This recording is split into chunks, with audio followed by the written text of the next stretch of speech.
Gaano katotoo kaya ito Bianzi nagseselos kay Arjin dahil sa malapit sa isa't isa si Arjin at Edo?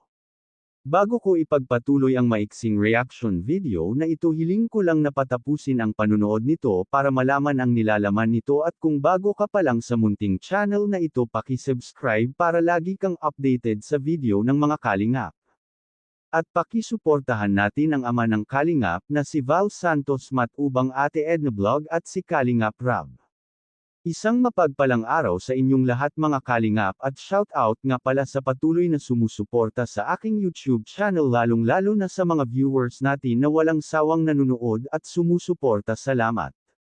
Alam naman natin lahat na malapit si Edo kay Arjin. Ito yung tinutulungan ni Edo at dinadalaw upang hatiran ng grocery. Maganda rin si Arjin at matalino at napakabait na bata kaya naging close sila ni Edo. Ngunit may nakapagsabi na pinagseselosan ni Bianzi si Arjin kaya naman ay diretsahang tinanong ni Kalingap Rab si Bianzi kung pinagseselosan nga ba niya si Arjin. Agad naman sinabi ni Bianzi na hindi siya nagseselos dito. Sinabi ni Kalingap Rab na mainam na yung nagkakaunawaan tayo. Wala naman talagang dapat ipagselos si Bianzi dahil alam naman nito na marami nang tinutulungan si Edo kaya natural lang na makikipag-usap ito sa kanyang tinutulungan.